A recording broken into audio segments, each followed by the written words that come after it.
Okay, it is 4:37 on Thursday, August 23rd, 2018. I call this meeting of the Meridian Historic Preservation Commission to order. Roll call, Blaine Johnston. Here. Don Cronk. Here. Josh Evers. Here. Tracy Jones. Here. Ella Kramer. Ed Landis. Do you have him on the phone? Here. Thank you, Ed. Hey, Ed. Councilwoman Ann Lowell Roberts. Here. Thank you. Adoption of the agenda. Mr. President, I move we adopt the agenda as presented. I will second that. Motion by Commissioner Jones, second by Commissioner Everett to adopt the agenda. All those in favor say aye. Aye. Thank you. Approval of July 26 minutes.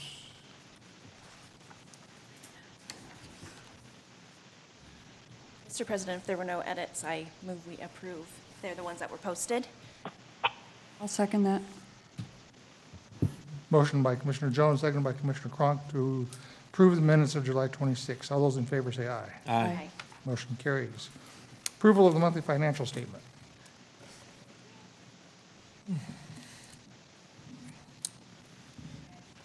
Oh,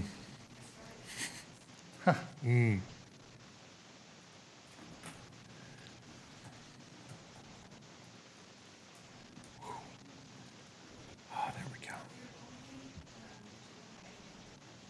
No additional expenses to approve. You guys had approved for someone to be registered for Pass Forward, so I checked with them to see if that name could be changed in the future and if I could register as myself for the moment, and they said that would be fine. So we got the super early bird registration, but that's on a MasterCard that will show up after it's been paid. This is your statement through 7/31. Mr. President, Mr. Everett. I then vote that we approve the monthly financial statement through July 31st, 2018 as reported. Second. Motion by Commissioner Everett, seconded by Commissioner Jones to approve the monthly financial statements. All those in favor say aye. Aye. Motion carries. Thank you. Historical Society and History Center update. There is no update. There was no update provided.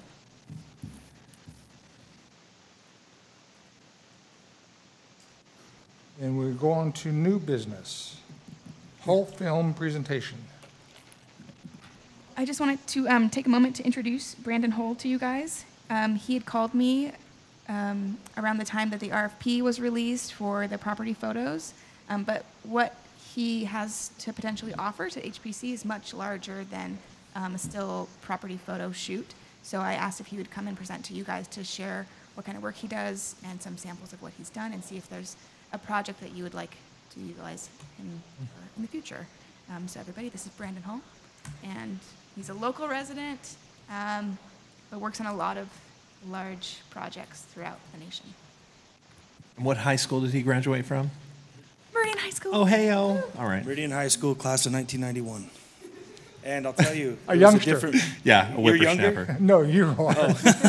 Yeah, it's the town has changed a lot. I knew this. I used to have friends that lived out in country hamlets that are now subdivisions, wall to wall. So I've seen it change a lot, and I was always very interested at the time in the growth as it was happening with Boise and Meridian. So anyway, like she said, my name is Brandon Hall. I live here in the Boise area. I went off for a while and did film and animation and a bunch of other things, and I've since returned, and now I'm based out of the area, and I'm working on projects all over the United States. Actually, I'm doing a big tour right now. I'm starting of the American Revolution. I've done the Civil War. I've done a lot of historic places. I'm currently building tours of Mount Vernon and Monticello. I've done Hearst Castle and Vizcaya. And basically, I have a real love of history. I have a love of architecture, of buildings, of time periods. And so it's what I've come up with. And I'll kind of, once I start kind of going, it'll be easier for me to keep showing you while you're looking. But a number of different types of locations I've been to preserve. And so I do a 360 type of photography, which you can see here. This is the Hotel Pisano in Marfa, Texas, which is famous for, it's where they made the movie Giant with James Dean. And so like over on the wall, you can see pictures of James Dean and Elizabeth.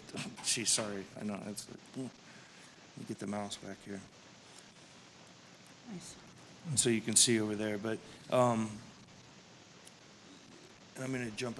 One of the reasons I wanted to show you this tour is because it combines both the 360s, which are really comprehensive, and this is downtown Marfa, but it also can include stills, which stills are not 360s, but like with the work that's being done right now on all the preservation areas, it gives it an interface. So if you look at the screen right now, it's a still, but you can have a series of stills with their own, just like a virtual tour. And I can also do drone footage and have them in there as a still. So a lot of the places I've done, you could have an aerial photograph of a site. You could have a 360 in the middle of it, say an old farmstead that's going to be developed.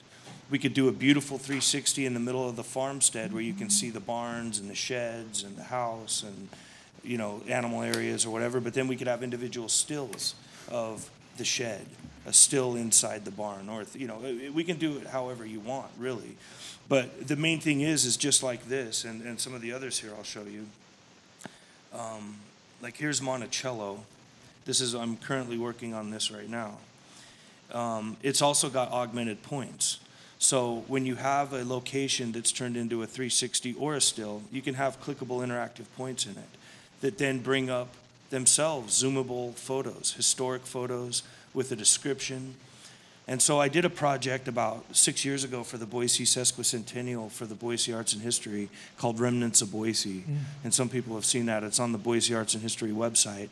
We went through and I photographed, I think in the end, 30 different locations around the city, like in downtown and all over. And so it was augmented with literally hundreds of historic photos.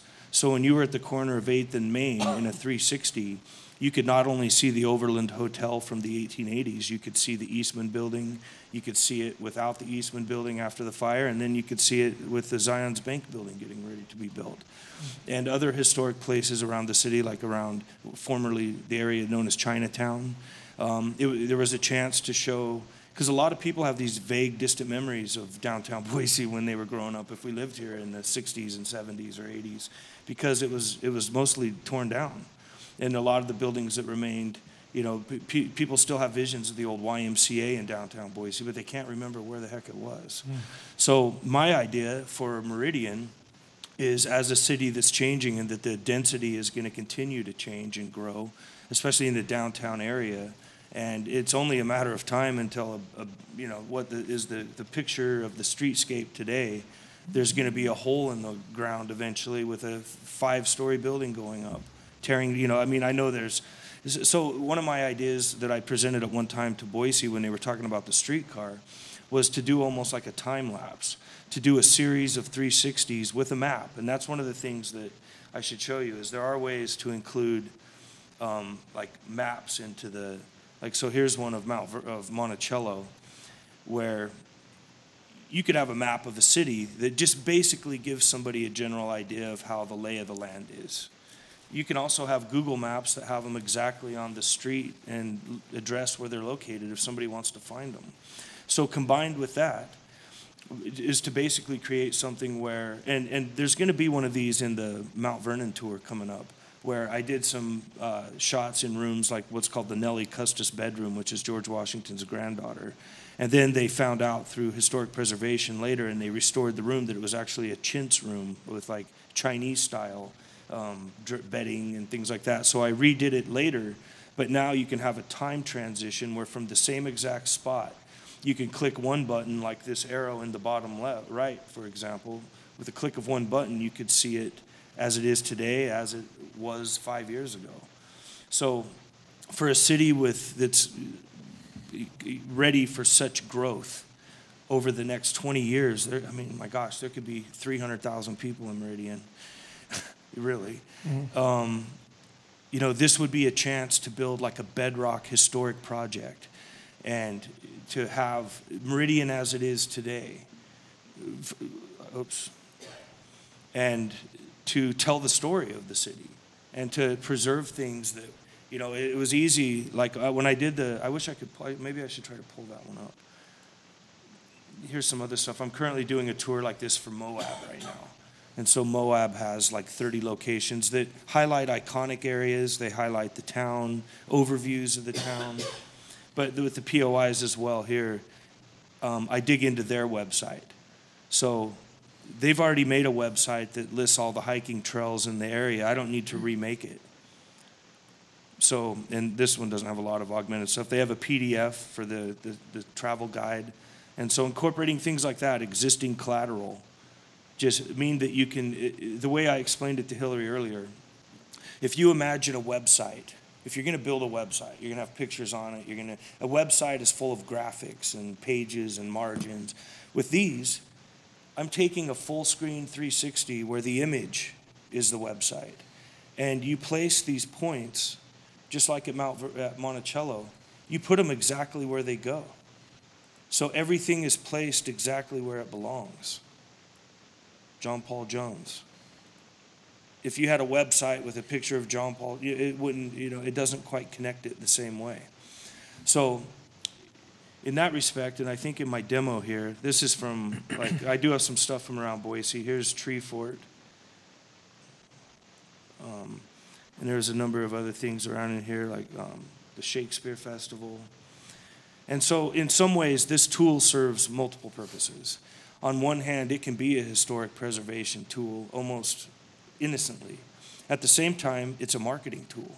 It's a educational tool.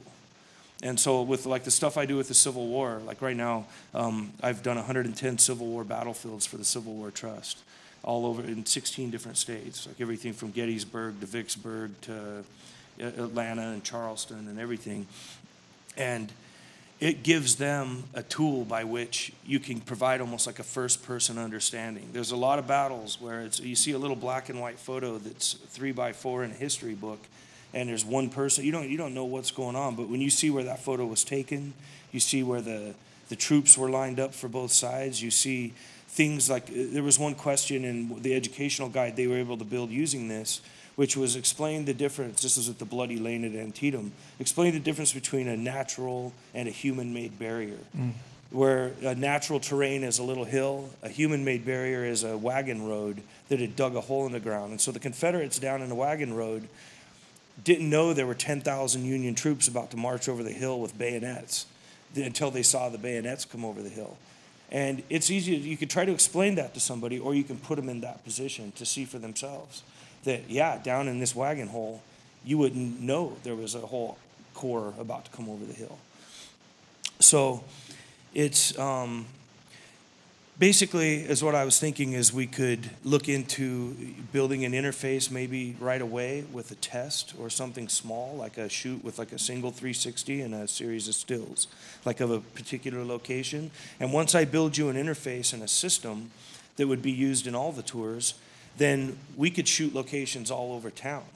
We could shoot everything from those historic type photos to we could build a tour that has like hopping through downtown, like on Main Street or on Idaho Street, or seeing the mill or seeing this new building and seeing what it used to look like when the creamery was here. So it would create almost like a baseline tour for 2018/19. And I think as time goes forward, this technology, these panoramic 360s I make are 13,000 by 6,500 resolution. I can make giant landscape photographs out of them that are absolutely stunning, where like the one of those people that were hiking, it's a 220-degree image, and there's no bend and no break. So these become a way to invest in more than just the virtual tour. There's imagery that can be used for print and other collateral, but it's the main thing is that it's razor sharp, it's crystal clear, it's preservation quality forever, and it could easily be put in an interface like this and made available to people. The hardest thing is, I think you guys is shooting a bunch of photos for history. I've worked with the Idaho Historical Society on a number of projects, and they've got millions of photos in boxes in warehouses that a forklift can bring down off the top floor. But if you don't put it somewhere where people can access it and use it, and so I think this tool would be something from Meridian that would be a way to capture the city and freeze it in time today, And those images will mean something in the future when it's not there anymore, when that field on the corner of Fairview and Eagle is gone. So that's kind of in a nutshell, like what I was thinking is I would like to show you guys like my Moab tour and iconic locations around town. You know, there are things too that are like the Speedway. I mean, that's a classic American speedway, really. And, you know, maybe it's taken for granted around here, but I think, you know, if ever some developer buys it and tears it down and wants to build a shopping center instead, people will miss it. And this will be a way that it'll always be preserved. When I did the Boise Arts and History tour, I did some shots down in what's called Central Edition in Boise, if you guys are familiar with that. And that's where they're building all the new, like, 10-story apartment buildings. But there were a row of old buildings, including one with a transom roof that was very coveted by the Historical Society. And lo and behold, about 4 months after I did the 360s of it, which are beautiful, a car crashed into the house, and 2 houses right next to each other burnt to the ground. They leveled the other 3, and now they're building a 7-story apartment building. It's almost like destiny or fate. But nothing could be taken for granted. The trees I did on the town of Ustick, on Ustick and 5 Mile. There were beautiful groves of trees along the road, and the road was 2-lane. They've widened the road. They've cut down all the trees. So it's like being able to time travel almost, to be able to look back in time and see how things have changed. So anyway, I don't, my 15 minutes, I probably could go on and on. No, you're fine. Hours and hours, but there's just so many uses for it. And you know, I've done some stuff here. Maybe I'll give you a quick run through a few of my favorite ones. How about that? This is Colonial Williamsburg. I'm going to be redoing this. I actually did this on the day of a snow, and I got them to bring out characters like the I can't remember his name, the founding father. There he is. Cherokee Indians. Some of the Civil War stuff, like at Charleston on the Battery. Now I'll be doing the American Revolution part of the Charleston Battery.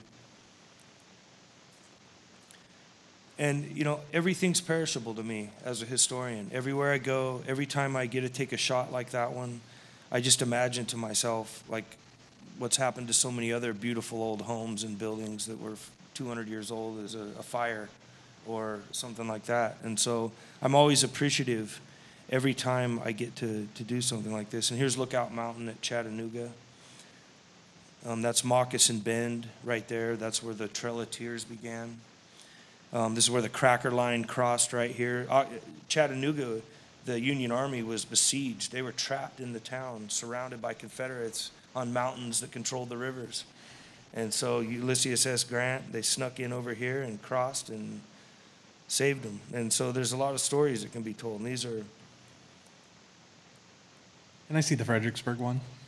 Oh, yeah, Fredericksburg. I have a home there. I've Do been you? Chatham Manor. Yeah. Well, I did Chatham Manor. I did down where they fought yeah. in the town, the battle, because that was street fighting. That was urban total warfare. Total street fighting. Down there, yeah. I did Sunken Road. I did the Slaughter Farm. I did Prospect Hill. Prospect Hill is unbelievable. Yeah. Well, you know, just what beings we got a fan of that. Let me just quickly, I'll show you it.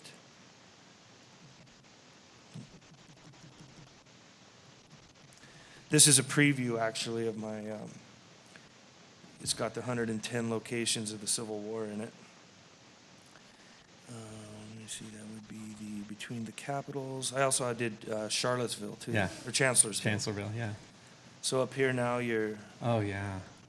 So you've got in here, see all these augmented points where you can, you know, see, like, it tells you about the pontoon crossing, for example, that they built pontoons across the Rappahannock River. Mm-hmm. Wow. And so all these historic photos then, rather than being out of context in a book, they're placed where this photo was taken. So when you go down to the river crossing, now there's the Chatham Manor up there, and so there's, you know, some of the same POIs, the Michigan Monument. These guys fought hand to hand through the streets.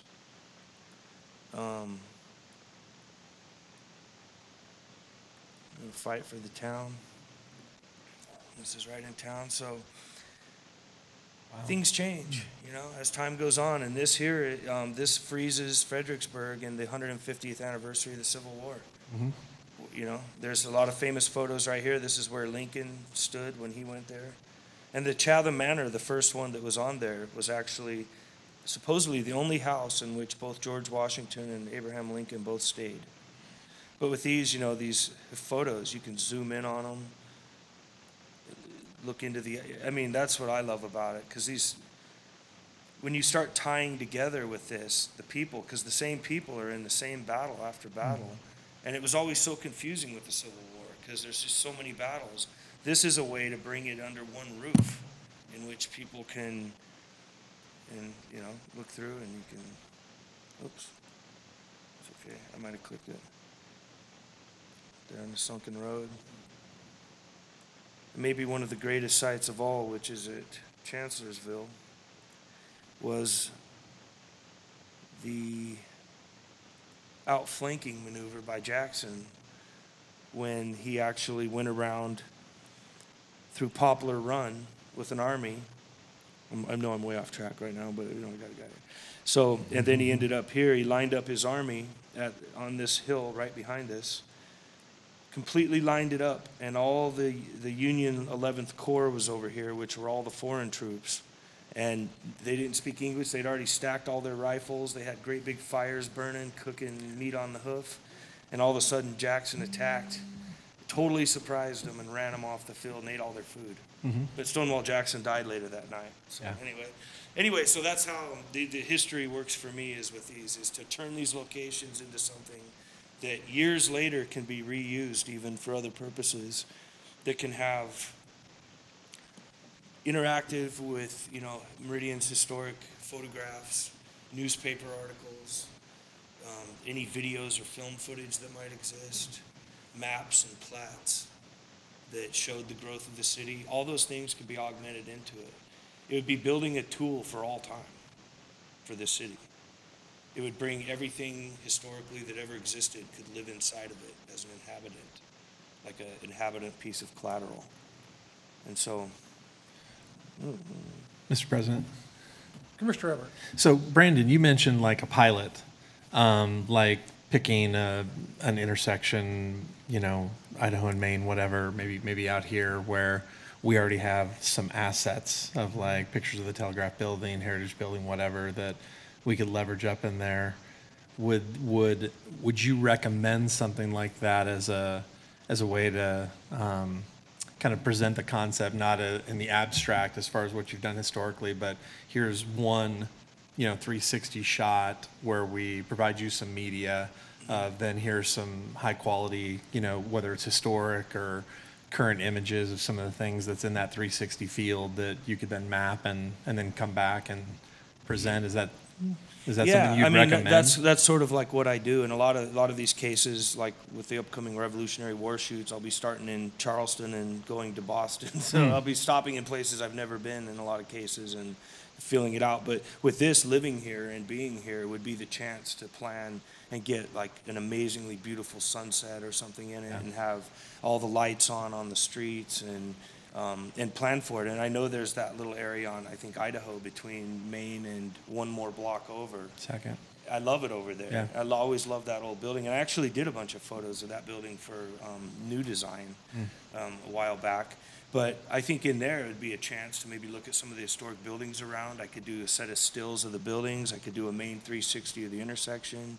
We could get some old historic photos. And yeah, I could build like basically what would be a template for going forward. It would be a tour that could be added to with other locations. And that could be called City Center, and even it could grow. And then it could be, you know, there's the chance to expand it however. But yeah, that would be how we could do it. And I thought of that as a way, if you wanted to start it, to get kind of a pre-step to it, to then if you have to plan for next year's budget, then you want to do it in earnest, or really, you know, that might be a great way to do it, is to kick it off the ground, and it would be built. You would have it. Then it would just be a matter of how much do you want to expand it by, which is, you know, flexible on your priorities. Thank you. Okay, thank you.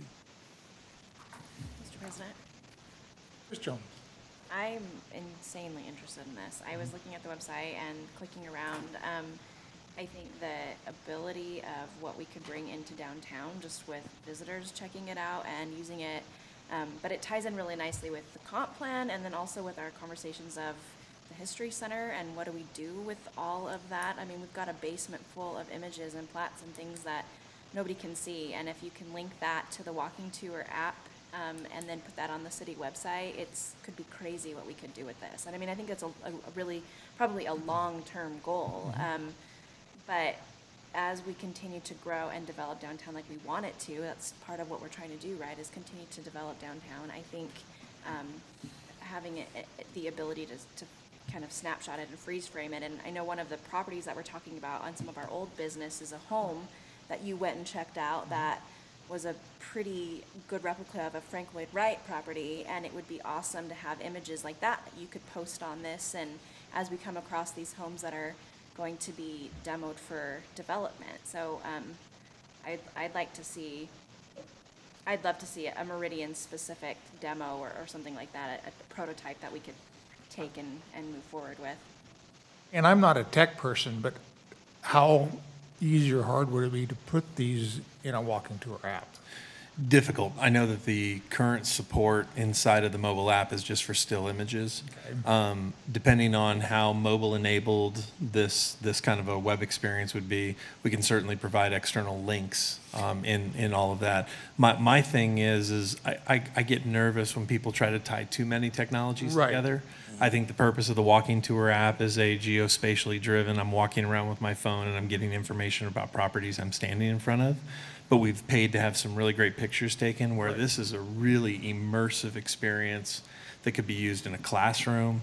It could be a kiosk out here. You know, like at some point we're going to lose our history center. Like they're going to need that space back. But we could, we could budget for a kiosk, a touchscreen kind of kiosk here, which could be the history of Meridian kiosk with this kind of map-driven. I did a kiosk for Vizcaya. Oh, it'd be so fantastic. Which is in Miami, and it's the same thing because there's a lot of people that can't make it upstairs. Correct. That's not an ADA compliant building. It never will be. Yeah. Because what would they do? Cut the castle in half to build a ramp or something? So here, this same thing. A lot of people could get around on the ground level, but there's an actual kiosk in the middle now for people that can't go up to the upper floors. And just to point out as well, the matter with mobile and how this thing works is it is so simple. I deliver this as a zip file ready to be placed on the server in a folder. And I build a desktop version that's the main standard, but I also build a mobile version and all of it's resized. So if you look at these links on your iPhone or something like that, they're scaled and everything works perfectly. So that it's its own standalone little tour. And with the Civil War, they actually had battlefield apps as well that you could take on the battlefield with you. But with this one, if you're not at the battlefield, you could be in a classroom in Des Moines, Iowa, looking at the Civil War, looking inside George Washington's house. They're getting hundreds of thousands of classroom views now on Mount Vernon. And that's why I'm going back and expanding the tour now again in November, is because, and they just to keep it current, but also, you know, as times change, you know, if they do renovations on a room, they have this tour, especially, and that's one of the biggest things too, is like when I got Hearst Castle to do it, I didn't want to scare them with the thought, hey, there could be an earthquake that destroys Hearst Castle one of these days. It's right on the San Andreas Fault. But it was more of like, no, if your curatorial staff is working in a room and you need to put it all back, the tour has become invaluable. The curatorial staffs use it because you know where a lamp was on a table. You know, because this is, I mean, with these tours, look, you can look up, you can look down, you can see it all. You can zoom in. And so nothing hides from the camera, but as a preservation tool, I mean, there's nothing else quite like it. I know I've been competing a little bit with laser scanning and stuff like that in some markets, but it's like California Parks, who I was working with. They did laser scans of a lot of New Deal type buildings and things like that that had been built during the 30s. And a laser scan is great if you want a set of blueprints, but if you want to see what that mural looks like on the wall, this is what you want. Not a rendering of it out of a computer, because it'll never be the same. Mr. President. Mr. Evans.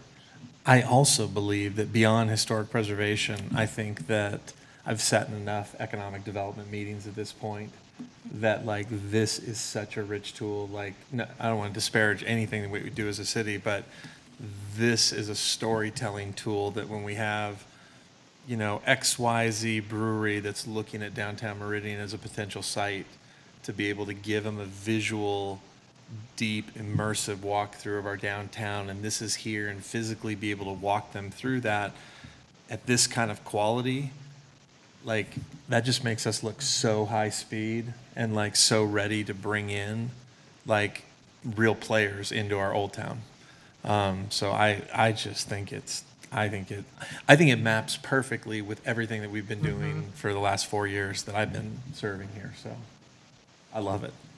Yeah, it's a hydra of a tool. It's got 20 heads to it. Yeah. And I mean, like I was saying, when you talk about something like Mount Vernon, I've got pictures from them. I've got so many letters from them, from teachers. But on one level, a kid, and they did different curriculum levels for it. I mean, you could have a very simple tour like a treasure hunt.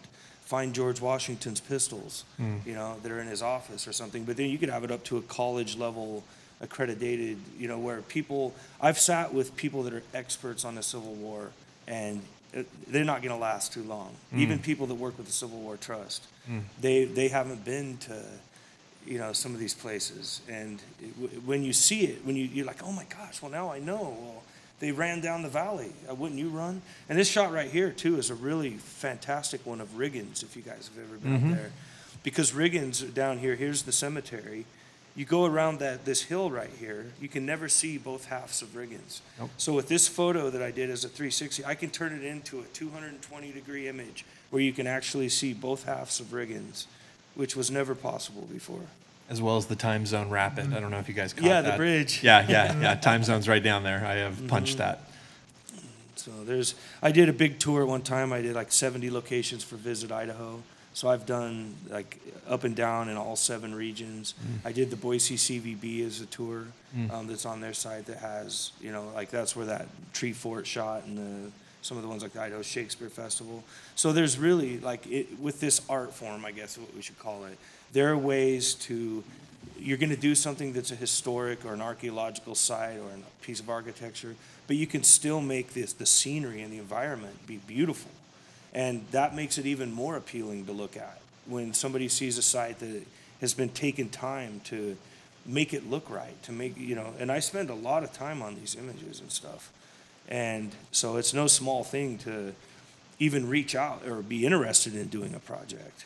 Because I've got a lot of great things going on, and some of these over the years with tourism, which this would be kind of similar maybe to like what we're doing, but I did one for Aspen. But again, these are more tourism promotion where you can see and I happened to get there on a day when it just snowed for the first time all year at the Maroon Bells. And you can't really see them unfortunately, but there's two little white billy goats. But so just kind of like, you know, showing you some of these things. This is up by Cottonwood. This is part of Visit Idaho. They still use this on their business cards at Idaho Tourism.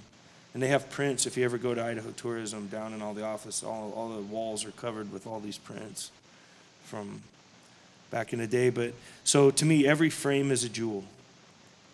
Every frame, every picture is not just done to get it done or to have something.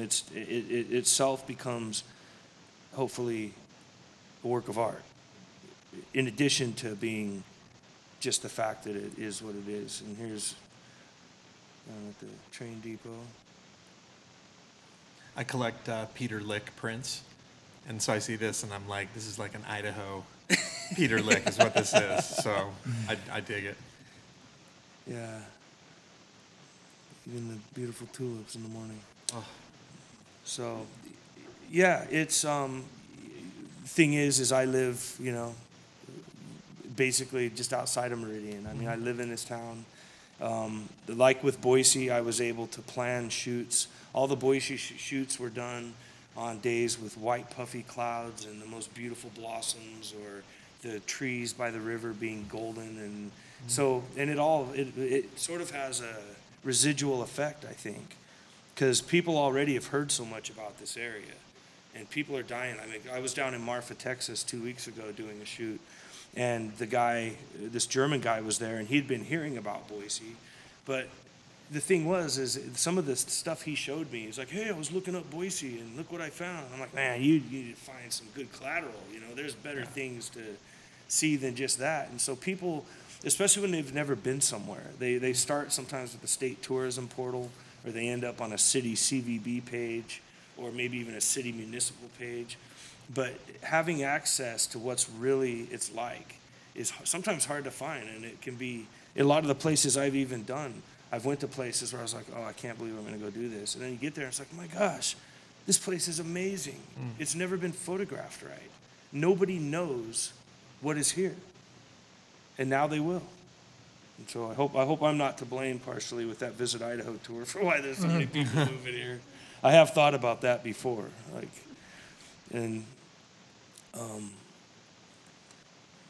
sorry, and I'm just going to continue on here. If you want to pull me off stage right. Oh my gosh, I He really came and sat next to me. That's what I'm trying. I was up at Aspen, and a fox. I was just standing there with my camera, waiting, watching the light, and a fox came up and sat down about 8 feet away from me and just hung out. Wow. He was thinking about garbage cans in town. I was thinking about the lighting. I just wanted to kind of synthesize some of the feedback from commissioners. If we do want to do something that's a pilot with maybe 1 or 2 shots, would you guys want like those 360 type shots, or would you want us to ask him to go somewhere like Pine Street School, which would be a great first site to go to if the Friends of the Pine Street School are willing to get involved in that way, and then present that pilot maybe to City Council so that they can approve an overall larger vision and idea, because that's something, if we're talking about all these other components that it could work with, something that we might want other people to be involved with. Like, I'm thinking the Arts Commission might want something that's public art added to. If there's a Meridian link, they might want to add something else to it, or we can have a downtown section and a farmstead section and the like. So how do you guys want to proceed, I guess, or what are you looking for from Brandon, since you all seem interested? Mr. President, Commissioner Edwards. I have no idea what any of this costs. So it's kind of hard to shape a plan of action based off of that. I do think we have a requirement as a Historic Preservation Commission to capture our historic sites and preserve those and make sure that we've got that information and knowledge and imagery to share with future generations as well as people today. So I think I would be really interested in understanding. I think the Pine Street School is a great example of something where you could do some interior, exterior. I really, though, love the idea of doing a shot, since we have so much stuff that's happened on Idaho Avenue, that if like we had 2 points, on Idaho Avenue, where we could do those 360 shots and then provide some media that we already have, historic and current, good high quality photos, like getting a cost put together of what we think it would be to do a location like Pine Street School, a couple 360 bubbles with providing some media and what that would look like as a proposal for a pilot. Because I think what that would allow us to do is, first of all, understand what then the larger cost would be. Like if we go then and look at a map and say, here's all the corners that we need to cover as HPC, but this is what we think then the cost would be. And then I think we could then present to Arts Commission, City Council, and be like, this is something that we want to begin making investments in for historic preservation, but we see a larger value proposition with economic development, the stuff the city's doing, as well as Arts Commission, to highlight things that they've got going on. I think it'd be helpful for us to take like maybe a little bite of that. And I don't know if it's little or if it's bigger than I'm expecting, but. Well, the good thing about it is it's like building with Legos. Yes. Is you can put 6 Legos and build something out of it. You can put a pile of them on the floor and build to your heart's content. And really, and there is, of course, economies of scale. I mean, a lot of projects, it oftentimes is working from the ceiling on down. It's like, hey, we've got X amount, and what can we do? And so sometimes that's a great way to do it, but I can put together a bid too based on something like what you're talking about. If we want, with the Pine Street School, you're talking about the one on Meridian and Pine? Yeah, the correct. old one that's Yeah. like, I love that building. It's awesome. I always have. Yeah. Crown jewel. Yeah, because I could see doing it with a combination, like of a 360, like outside and one inside, but then stills of like certain things, like the ornamental ceilings or down a hallway. The large format stills were great because they're massive. Yeah. And so, And what's the, I'm sorry, Hillary, what's the house that's on First and Pine? The Neal House. Yeah, the Neal House. Neal Because, House. so if we were looking at, like, to do a 360, Oh, I that's agree. such, you could 360 that intersection, you know, be able to hit the Neal House, be able to hit Pine Street, give it, maybe that's just our opening. It's just, yeah. Maybe that's the start, because those are both super historic, and we've got great imagery and stuff like that. Well, the antique place is too, isn't it? Oh, that's correct, yeah. Gotcha. Yep. And we have stills of that area from 1910, 1912, something like that. Nice. But the biggest question is, do we still have a picture of the alien? Because that's right there too. Yes, no, maybe so. Probably somewhere. I love the alien. My friends bought that house. I was like, oh, It's so odd. it's so crazy. I couldn't bring myself to buy it, too much traffic, but that alien was legit. So I guess, Mr. President, Speak. I would motion that, and I don't even know if this is a motion, but that we would empower somebody, I guess, to work with Brandon to put together a quote for a, you know, kind of a beta pilot project that we would bring back, or do we, like, I just don't have any idea what this costs. I don't wanna- If we're not going to, Mr. Neri, correct me if I'm wrong, if we're not going to spend any money, but we're just asking for a proposal, we don't need to, do we need to make a motion? Mr. President, members of the commission, I mean, simply just to get direction from the commission, I think that's fine. Okay. But you're right. I mean, right now, if all we're doing is just getting some pricing and bringing that back to you and what type of things you'd be doing, yeah, I mean, we can certainly do that. Okay. So you're thinking corner of First and Pine? Yeah, it's a great corner. Get- Yeah.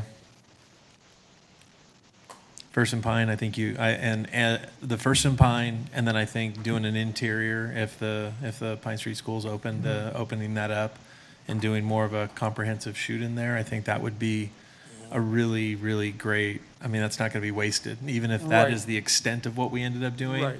That's a super valuable asset. yeah. And I don't think I think you'll be pleasantly surprised at the cost. $1 million. I'll say that too. So it's, Blaine's got $2 million just in his pocket. It's weird, but true.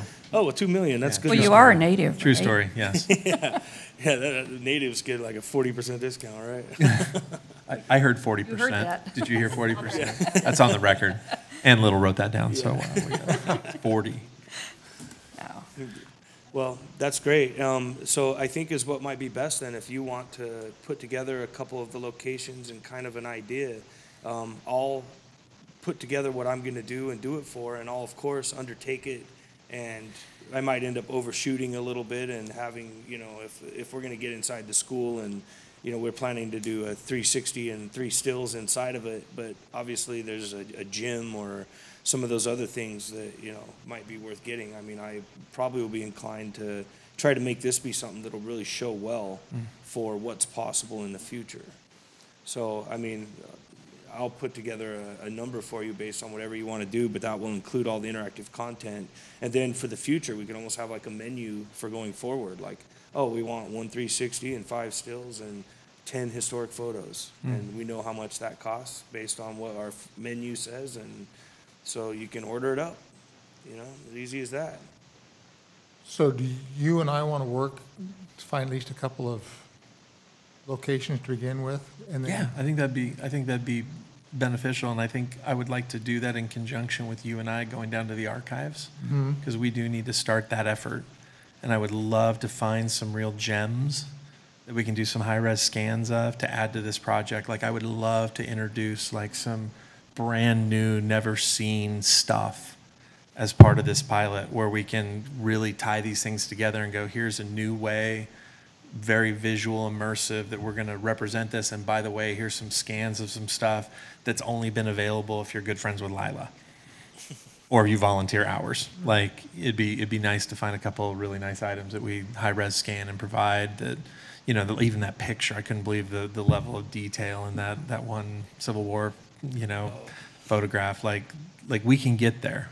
Yeah. But I think just you and I maybe get together and map something out. Maybe I would like to ask one question, if I may, to Councilwoman Little Roberts. And I don't know if you can speak for the commission or the council, or what are your thoughts on something like this? It's amazing. I'm just absolutely in awe of all of this. But given the fact that just on Tuesday night we ratified our budget, it comes down to cost. I mean, Yeah. we all, you know, Right. we work within a year that's about to start that's Yep. been ratified, so it'd probably be a year out depending on the cost. Yeah. But I would say definitely, nothing happens unless you start talking. So Right. get a proposal and things like that, that we would definitely be willing to take a look at it. And sometimes depending on, you know, what it is and how much it costs, you can potentially utilize money from other areas as well. And I agree with all the comments. It's not just HBC, it's MDC, it's the Arts Commission, it's all those groups, school district, yeah. Our State Historical Society. I mean, if we went and really threw the net open, there are so many agencies that would get involved with something like this, that would bring business into the area. I could see support. I mean, especially when it comes to education, we've yet to ask questions for support for education Right. and not receive it. So I think the money's available if we're willing to do the work with a larger partnership. You know, and it would be worth mentioning too that with some of these types of projects I've done, like Visit Idaho and the one I'm doing right now with the city of Moab, they have partners in Moab that are like recreational providers and things like that, who have made possible, like for me to go do Raven's Rib zip lining, or to go up with Navtech to Island in the Sky at Canyonland. So for their contribution or their wanting to be involved in it, I can include a little logo for them that brings up a box with their website. But that way there can be partners. So like with Visit Idaho would commission me to do like X amount of photos a year. But then the CVBs through the co-op around the state could then tap in and say, hey, we want to do Salmon, or we want to do Coeur d'Alene or Boise. But then when I would go to those towns, then maybe like the Warhawk Air Museum wants to do one, and so when everyone's doing their own, they work as one together almost, because if the panel exists, sometimes if somebody pays to create it who's a local business or a local museum or the chamber wants one of the center of town or whatever it may be, sometimes to have their recognition point in it, it can be part of the bigger whole. So as time goes on, that might be something where, you know, one group, and I've actually started a tour with the Idaho Historical Society as well, that I called Idaho 360 History, and we did the Lincoln Center down there and stuff. But I've been talking, they're doing their new museum downtown in Boise, so they're completely, their mind is like on that. But we've talked about doing like the Bear Creek Massacre and Whitebird and the Oregon Trail and other things like that, and the Lewis and Clark Trail through northern Idaho. And so, but a lot of those too, there's ways to have, you know, like a jet boat operator who is willing to take you up to Mackey Bar. You know, that gets you access to a place you wouldn't have otherwise. And so promote his service with an icon in the tour. It works great.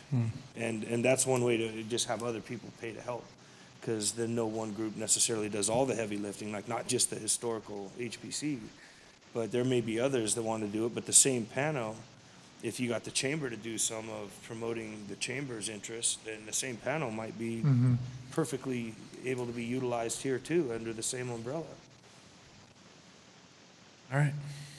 Okay.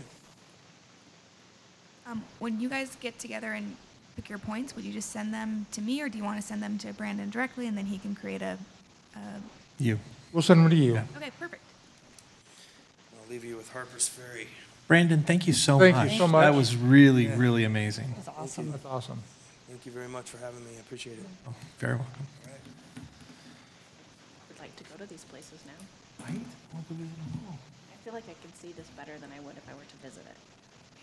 You want to leave now? I've got a Jeep.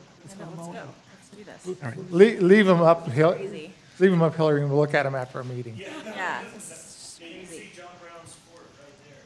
Awesome. Into the bridge. Yeah, that's famous, if you remember the John Brown raid. Where they sent Robert E. Lee up to get him, actually, Colonel Robert E. Lee. He was with the U.S. Army. So that little building right there, that is John Brown's fort. Oh,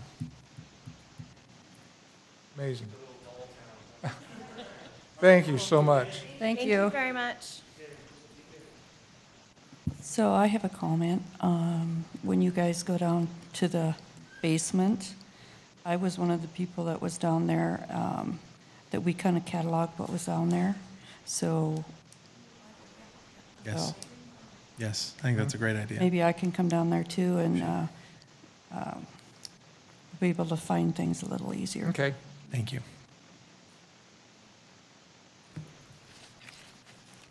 Okay, we'll go on to 6B, property photos for 985 West McMillan Barn. This is another thing I wanted to have prepped and don't. Okay.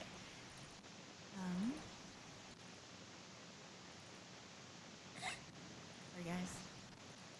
So the property at 985 West McMillan Road was something that came through in a public hearing notice that I somehow missed, and then Bill Neri actually drove by the barn and saw the hearing sign up and said, should we move on this?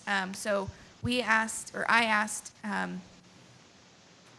Greg Browning to take pictures of this, since you guys had approved not to exceed $200. We've only spent $50 of that, just so that we could get some pictures of the barn Wow. before it was taken Perfect. down. And then I talked to Todd Amix, the developer or builder, on the phone prior to Greg going out. He wanted to send you guys a few different things, so he did one that looks kind of older.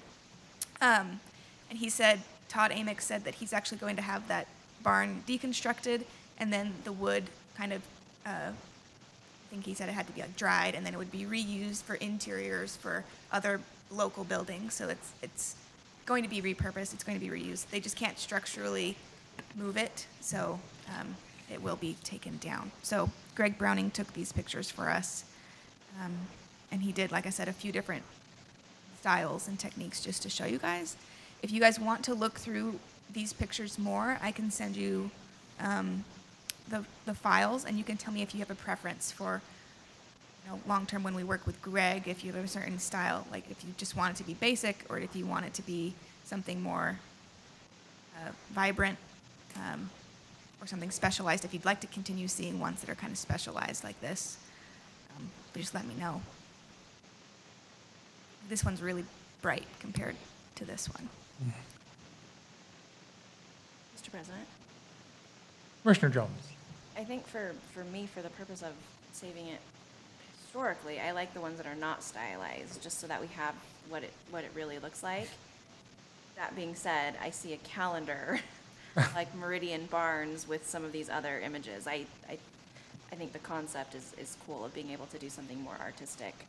I just don't know if the artsy version is our historic preservation quality photo or not, but like this image, that one that's crazy to me. That's awesome. That's an amazing picture. Yeah. It would be beautiful, blown up behind glass and given away at an event. Okay. I just wanted to show you guys that and tell you that I did that. Thank you for Thank doing you. that, by the way. Yeah. And then it gets kind of mixed up because we have another item of new business, but we'll continue to talk about property photos here in a bit. Okay, we'll go on to 6C, Children's Museum of Idaho. Mr. President, fellow commissioners, this is probably an ask you guys have been waiting for. So we're continuing our work on the Children's Museum. We are starting to work on our Frontier exhibit. The Frontier exhibit is going to be built out of what a Western frontier home would have looked like in 1858 to 1862 is kind of our target years.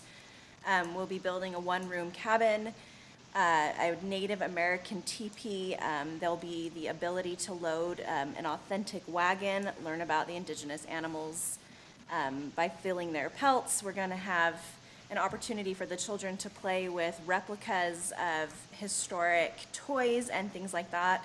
while also providing very high-quality displays of historic items that we are going to be seeking donations for. So the children will have an opportunity to go into this log cabin and sort of immerse themselves. We'll be providing dress-up clothing and things like that so they can role play of what it would be like while being surrounded with historic items that would otherwise be living in a museum. And it will give them an opportunity to really see what that daily life is like. So my ask to you is I would love to see Historic Preservation consider a donation to the Children's Museum in sponsorship of this exhibit. Sponsors have the ability to name the exhibit, place their logo and plaque on the exhibit, also have control over ultimately what the exhibit looks like. Will feature the name of the commission in all social media and newsletters, promotional materials, and we will also be given annual passes to the museum that we could give away at events. So I know it's kind of a large ask in the budget climate that we are, but seeing as how we're about a month till the end of the fiscal year and we have over $13,000 sitting in the budget, I would love to see Historic Preservation consider supporting the comp plan by this sponsorship. So in the comp plan specific to HPC, it's 5.02.02D says undertake programs that will increase the community's awareness of its heritage and the economy, as well as place an aesthetic value on historic preservation. And O2Q says encourage events and activities that celebrate the cultural heritage of Meridian. And we adopted that, and I know the comp plan's up for redevelopment now, but as part of the comp plan that we previously approved, HPC was sort of charged with those, of providing cultural opportunities, especially in support of downtown and education. So that's my ask. There's probably more information that you would like. We have started building the log cabin in and of itself, but the content inside, we are really hoping for a historian to be able to help determine what that looks like so that it is historically accurate. We're working with a professor over at Boise State to help with some of that, so we do make sure that it's historically accurate and provides the kids the opportunity to have fun and really enjoy it, but also make it a learning experience. So the sponsorship of the total exhibit is $20,000, which is over our budget. So I would like to see us support this in partnership with a couple of other agencies we'll also be reaching out to. So that's my ask. As far as a not to exceed amount, I'm kind of leaving that to you in what you would be willing to see the commission donate in support of the museum and comp plan and preservation and youth and all of the above. Would you name the items again? Am I highlighting the right Oh, sure. areas? It's 5.0202D and Q. Oh, I so can yeah. get them both on the Yep. screen. Use it.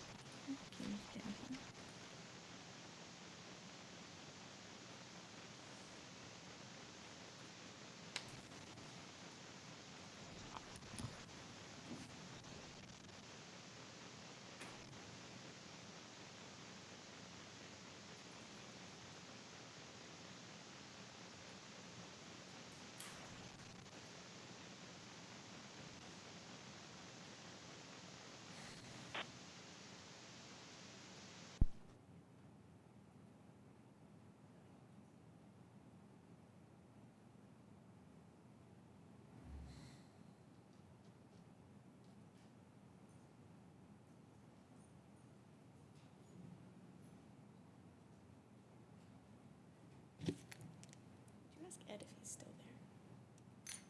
Hey, Ed, are you still there? Oh, man. He's gone. Oh. Should I try calling him? Yeah, well, because I can't vote on it. I should recuse myself if there was a vote. So we need Ed. If Oh, you're we're gonna- recused. I am totally We recused. recused you before the meeting You started. recused me a long time I ago. I can, well, Sorry, guys. Hold on. yeah, mostly recusal has to come from the person, not on HPC. Really? Well, that's magical. Oh, We have the well, power of recusal. yeah, we recused. Look at all the things you know. So, Mr. President, just to add to that comment Commissioner Jones made, she can recuse herself from the vote. It doesn't change the quorum. So you Okay. still have a quorum of the commission, even if Commissioner Landis isn't able to get back on the phone. So you can still vote on That this extension is not valid. motion, whatever the motion ends up being, with her recusing herself. That's fine. Mr. President, Commissioner Edwards. I think this is so important. As I've obviously in the last, 4 months have spent a lot of time in our comp plan, the current one, and as well as a lot of the work that's being done on the new one. And I just think that with our wanting to bring history and carry that on to other generations, and we've got a children's museum that's going in, like, for us not to have some skin in the game and have our name associated with this kind of an effort, I think we're... And the Children's Museum asked if we wouldn't be a Project part of it Five when they Driver, first your got started call with is this. not available. So I agree with you.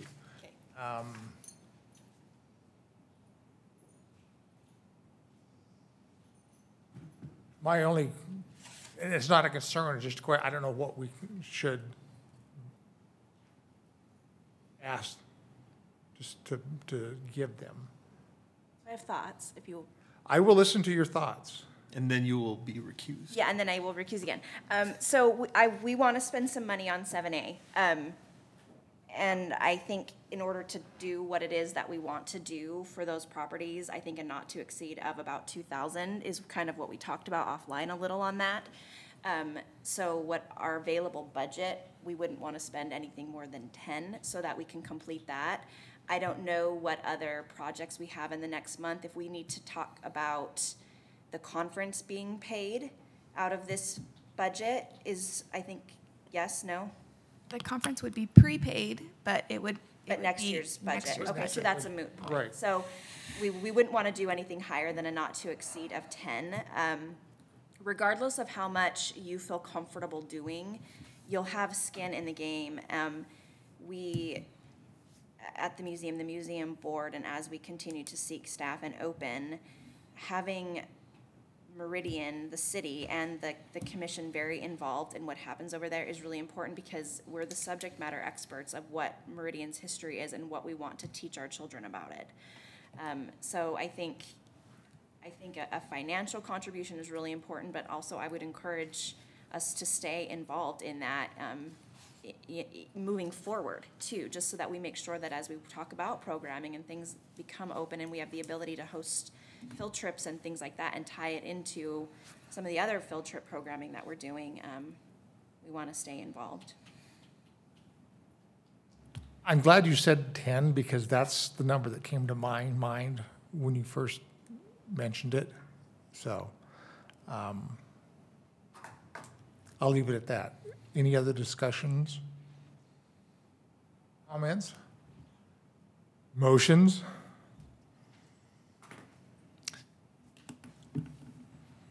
Mrs. Blackstone, can you put our budget back up on the screen? Yes, I'm actually just going to switch it over here. You're very sweet, thank you.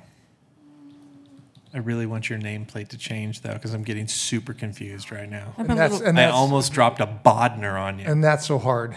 instead and I'm of a the little magic. concerned with, if we do the 10, that just kind of limits us on what we just saw and want to be able to do as well. And we have no idea what that's going to cost. And I don't, you said there were other people that were, or other organizations that you were approaching as well. What is the amount that you're looking for?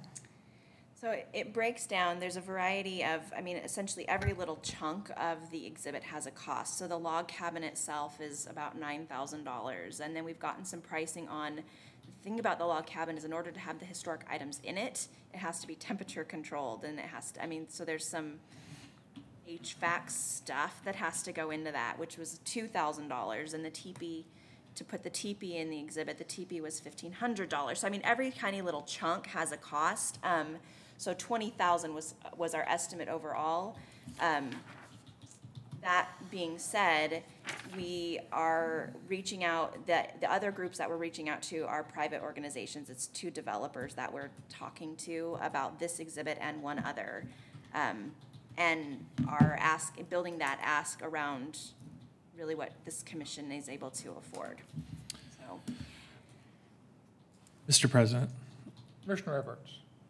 to kind of address Don's comment, because I'm kind of in the same boat. I'm doing the napkin math of, we've got 13 properties that we need pictures of, based on, that's our new business discussion that's coming later. Hillary, what did we pay? Was it $200 for the barn? $50 for that barn. Damn, we are getting some great deals. Screaming hot. So if we assume that it was $200 and we've got $2,600 that we would be talking about later, not to exceed, but at $50, we're less than $1,000 to get all 13 properties. But we have, That's from, I still have not heard, I need to just call Jason, but I've only emailed Jason. Okay. I haven't had the mind to call anybody. So the reality is we're going to be putting together with Brandon here some concepts and everything. He's going to then bring us a proposal the end of September at our next meeting. So the reality is we're not going to be spending any money with him in 6 days to end September. So that's going to fall into next year's budget regardless. So with that in mind, I guess I'm asking the commission, do we have any outstanding things? I mean, I would love, because we've voiced interest, and obviously you've been participating with the children's theater, but we haven't done anything. So I'm not uncomfortable. Like 10 was the number that came to mind when just evaluating everything that I see on our radar. That would be a very comfortable number, given that we've got some expenditures that we got to go through. We also might have some scanning, but if we're really getting these things shot for $50 to $75 to $100, then that's going to leave us, possibly $1,500 to $1,800 that we could, use towards scanning in the month of September. But so I don't know. Those are some of my thoughts. But I'm with Dawn. I don't want to encumber too much money and then have other things that we know that we've prioritized and have to get done, and not have the resourcing to do that in the next 45 days. JC, is there a way to proceed with the Children's Museum in kind of a milestone type of fashion? If we drew an agreement, so it would be a not to exceed agreement, but there might be some contingencies based on other budget items, so we could commit to, maybe a portion, and then I don't know how that works. Maybe that's more of a Bill question than a JC question. Or you guys, HPC, could consider something for FY18 and then something additional possibly for FY19 if you want to finish, helping them get the HVAC involved in the cabin or something like that, if you want. Think of it that way. I think you guys. One other thing. Can I pile on? yes, you may. We can also do something this evening, a not to exceed amount, to get this fire lit. I would assume we would be able to execute a check after our meeting in September, where if we wanted to put some additional dollars towards it, we could also choose to do so at the end of next month. Mr. Neri, is that correct? Would we be? Yeah, so maybe we don't have to decide what the amount is tonight. Maybe we can make an initial contribution, something that's, I don't know, $7,500, where we can, where we know we're comfortable with that, and then maybe revisit this and maybe have some milestones of maybe some reporting coming back from Children's Museum, just updating us on how that money got programmed, and maybe identify some other things that we might be able to do in addition. But we got to get our hands on the net. No, I definitely think we need to do that too. But the other thing is we don't know what our budget is for next year either. So $1 million. That's what Little Roberts told me. But so that's why I'm kind of just quoting her. Conservative. Yeah. No, I gotcha. Mr. President, Ms. Jones. as an alternate to an exhibit sponsorship, the other thing that we are seeking would be like programming sponsors.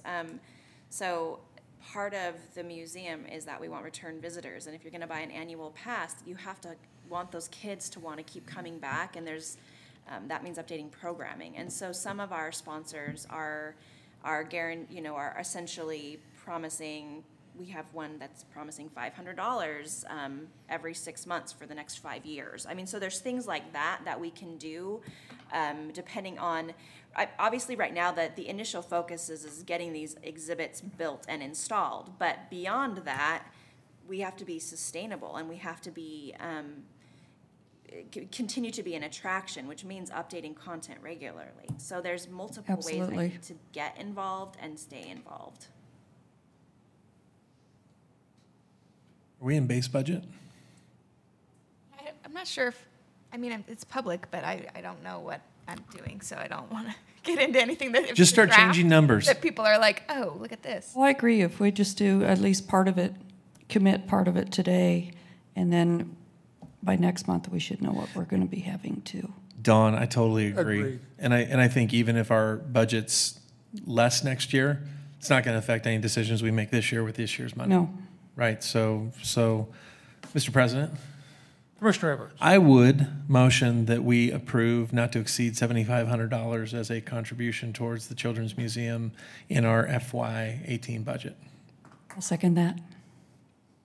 Motion by Commissioner Everett, seconded by Commissioner Cronk to approve an expenditure of not to exceed $7,500 for the Children's Museum, or FY 18. All those in favor say aye. Aye. Opposed? That motion carries. So, Mr. President, Mr. Neri. Mr. President, members of the commission, so I just wanted to let you know, I did send an email to finance while we were having that discussion, because I don't know what finance policy or rule is impacted, if any, so I wanted to make sure. So if there's a concern or a question that comes up, I'll make sure to let the commission know. But we aren't in the general habit of sponsoring things of that, so I don't know if they have any issues or concerns, so I'll make sure that we take care of that before we get that done. Okay, thank you. Mr. President, Ms. Jones. we did talk offline. Hillary talked with Jenny Field. What is Field's her last name still? Yes. Or did I make that up? Okay. In finance, and she's comfortable with HBC participating. The Arts Commission has done things similar to this as far as like art installation. So it's not outside of the scope of what it is that finance was comfortable with. So I did check with finance before I brought it here to make sure we weren't doing anything that we shouldn't be. And the other thing that I communicated to the nice people that are actually gonna build this is that if we're using FY18 money, it needs to be installed and delivered by September 30th. So they'll be mindful of that, that the money is spent right away and that we have the physical item on site and installed by the end of the next month. Okay. Can bring photos for our October meeting. Generally, as finance's largest concern is that deliverables are in the same year as the budget year. You have to make sure that if you guys are expending anything from this year's funds, that it applies to this year. So that's how the Arts Commission agreements have worked. Past. And thank you. You're welcome. You're thinking. I am. The smoke. Mr. President. Commissioner Everett. So with that in mind, then we really are limited to what we do this evening then, because it's highly unlikely unless they're super, super creative in what could be delivered in 7 days. Well, so, no, I mean, technically, this is what's happening. As far as on the money side of things, we are taking currently right now using membership funds that were from selling memberships to purchase all of these things. But according to our budget, memberships are actually going to be funding staff. So we're repaying ourselves with all sponsorships and donations that we are receiving essentially right now from now until November 1. We have there's only so much I want to say on the record, but we're paying ourselves back.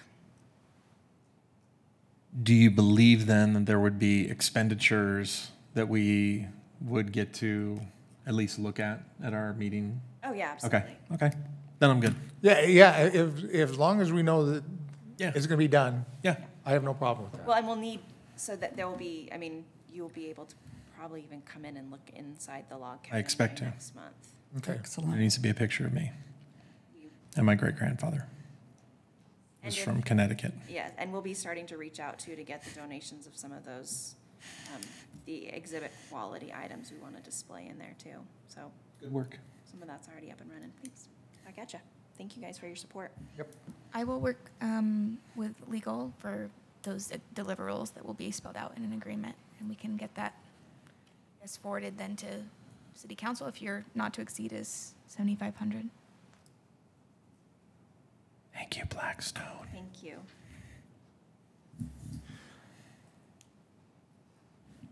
We will go on to old business now. Priority properties for contracted photography services. These are not in order of the list here, but your committee members, Josh and JC met last week or 2 weeks ago now. Josh had gone out and taken photos, kind of survey-type photos of all of these properties that were either eligible or already National Register listed, according to our most recent historical sites inventory. This is kind of, I think I might have actually mixed up the order that we put them in, but essentially there are 13 sites that were discussed and kind of deemed to be priorities to get done as soon as possible, really. I did indicate on your agenda there are some that have stars that would be easiest to reach out to right away. Josh did talk to the owner. I think her name was Cindy Clapper of 344 West Davis Lane, who was very eager to be involved. Boise Valley Church of the Brethren, that's an easy to access, site. We know the owner of the Eggers Moore Barn and Farm. That's Drew Eggers, who has done field trip tours for us. So those ones would be easier to reach out to. The other ones, I will essentially have to send a letter to and request that they would be, whether or not they'd be interested in us even doing this, and then request further contact information for them so that we can arrange to have photographers go out there and take photos. Do you want me to go through a few of the photos so you can Please. see kind of what we're looking Can I chime in a little Yes. bit here? Okay, so yeah, we had that master list. Lori and I jumped in the truck and lit some cigars up, and we drove for 4 hours around Meridian. And I was blown away at some of these properties that were on here. So this one is actually up on a ridge right off of 10 Mile.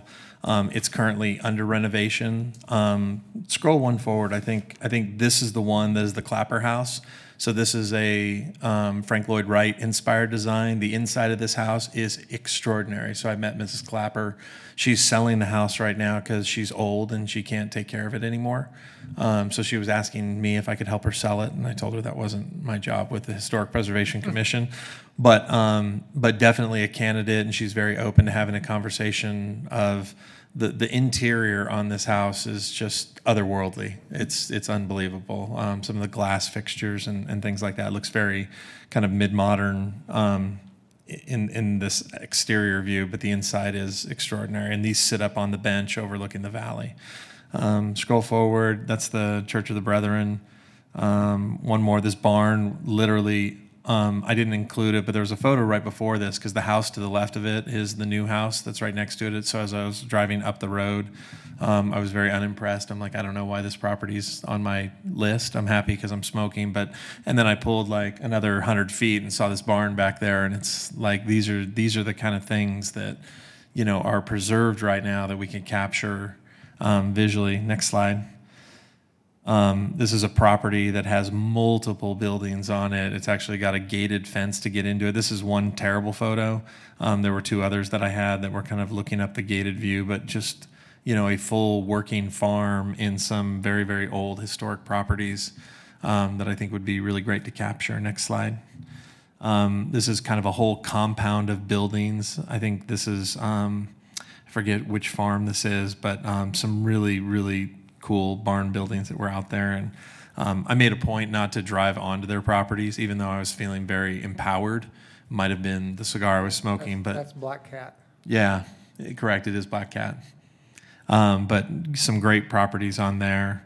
Did I give you any more, Hillary, or was that it? Oh yeah, it's back to the original.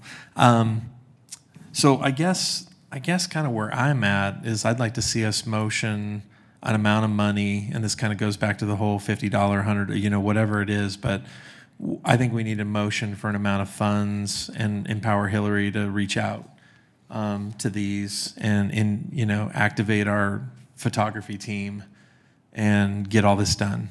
Like they're prime. It's beautiful weather. These houses are all under some state of, or some of them are under a state of being worked on right now. I think with the Clapper house, I think Hillary, I would also like to see if she'd be open to us shooting the interior, because while the exterior is interesting, the interior, I think, is something to be captured. Who knows what a buyer of this home's going to do.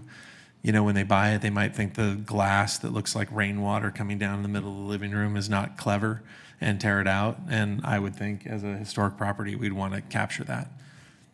So it's my 2 cents, and my trip is very exciting.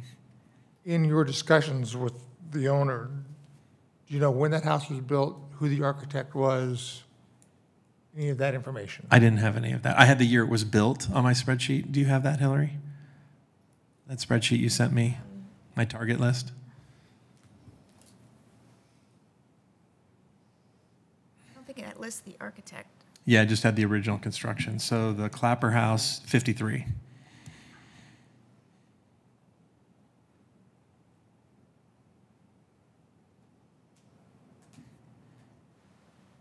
Maybe more information. Ada County Assessor?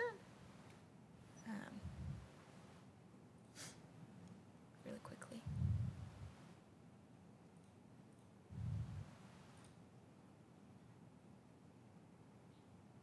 Davis?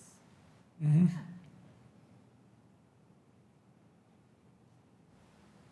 There she blows. Yep, Cynthia.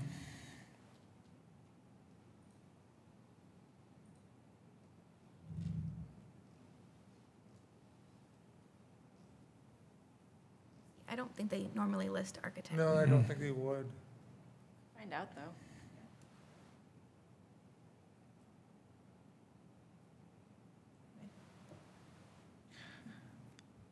Mr. President? Ms. Jones? After meeting with Josh on this and with Hillary, I think that the importance of getting these photos it's crucial. Some of these have development signs, so there's public hearing signs up, which means we're under a time crunch anyways. I like that there's the end of the fiscal year, kind of puts this impending pressure that these photos would have to be to us.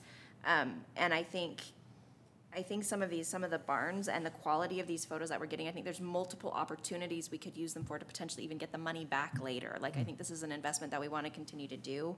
So I would support I'm starting with these top 13, but I think ultimately there's probably others on the list, or as we continue to work through other areas of town, I think we need to take advantage of any time that we have. Anytime, honestly, that we see a public hearing sign go up, we should be getting over there and snapping those photos right away. So I'm totally supportive of this. I don't know if by the budget, or if our photographer who gave us a $50 price on that other barn, if that's his price, or if I thought it was $50 per image, but if it's $50 per property, he's giving us the world's best deal ever. Yeah. And while he's feeling generous and that he likes us, I think we should take advantage of that.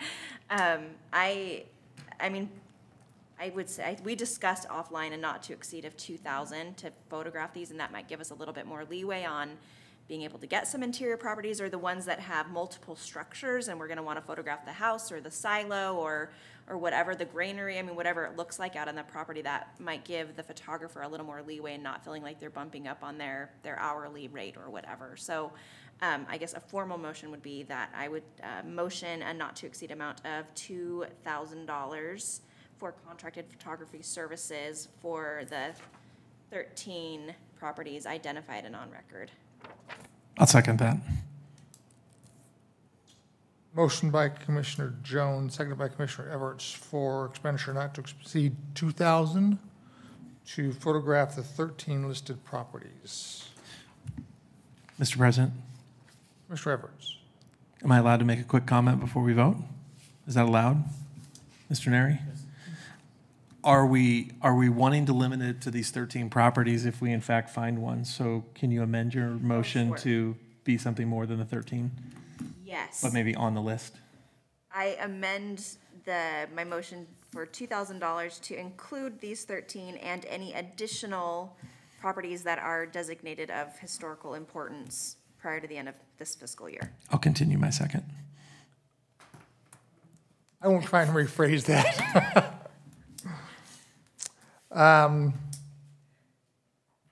Motion by Commissioner Jones, second by Commissioner Everts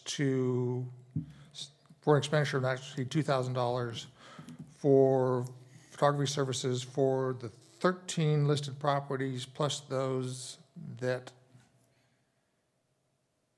lack of better terms, in peril. To be completed by end of FY18. How's that sound? Beautiful. Good. All those in favor say aye. Aye. Aye. Opposed? Motion carries. Thank you. Item 2, property photo collection and use. So Brandon Hull's presentation might lend itself to this, but I thought I'd bring it up to you guys while we're discussing getting these photos. What is your overall intention of where are they going to live? Are you just going to collect and store them on our drive, or do you have some other intentions? If commissioners have been thinking about this, what we're going to do with these photos, if it's maybe create a calendar, maybe create, limited prints that you could auction as fundraisers for the Historical Society or something like that, or auction as prints for something else from some other historical cause. I just thought the discussion needed to be had of the intention of use for the photo collection. Or that's up to you if you don't want to define that use. You don't need to. I think it's a discussion that's going to continue. I think our priority right now is just to be able to have those at hand. Preserve it. For preservation. And if nothing more, then we can Instagram them, Facebook them, put them out on social media for people to realize what we have, at least initially. We can then, once we have them, then we can determine, okay, do we want to make a print of this and auction it off, or something like that. Mr. President? Mr. Everts. I would recommend that we create a layer in the Walking Tour app, which is our larger historic property driving tour, maybe. I don't know what to call it, but I think we should pinpoint every photo that we take and create libraries for all these sites. They're already historically identified, even though they're non-registered. They're part of our history. The public is paying for these things to be captured, and we should broadly publicize those. So I would recommend that we add those to the app. But I love all the ideas of social media, Instagram, having those things out there. Like I said, I was really, really surprised when I drove to some of these properties and was like, wow, that's a hell of a barn. So I think other people would love to see that history, and I think it... Watch the language. Sorry. Damn. All right. I don't want to be censored. Is that what it's called? Censured? Censored? Censored. Okay. Censured. Censured. Both. All recused.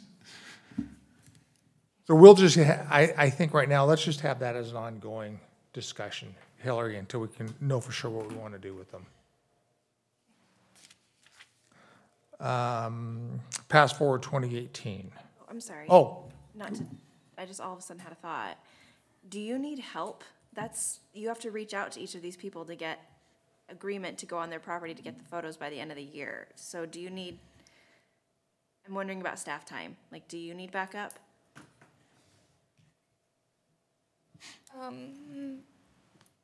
Potentially, do you volunteer as backup Yeah. if it's deemed necessary? Yeah, Okay. let me know. My assumption is most of these people are gonna be like, sure, I have zero issue, but if they are hard to get a hold of and we have to physically drive out there and knock on their door to ask for permission, there's things like that. And if they're in the process of being developed and transferring ownership and all of that kind of stuff, it could be tricky to find out actually whose permission we need. So let me know if you need help. Mr. Chairman, Mr. Everett? if we are going to enter into a commercial endeavor, and this may be a question for Mr. Neri as well, do we need any kind of written permission that says that we are authorized to resell those images if we're going to do it as a fundraiser or anything like that? Mr. President, members of the commission, interesting question. I guess we'll have to have the conversation with the photographer, because the photographer still owns the rights to the image, and the contract, which I haven't had, I've been working on some other things, and so I haven't been able to complete the contract. That usually resolves the issue with the photographer. Okay. So it really is probably the communication with the property owner as to what are we doing with these photographs. And certainly they have the right to say, I don't want it to be used in that fashion. So we'll have to work that out with the photographer. Okay. And time's a little tight, so we'll see how that goes. Okay.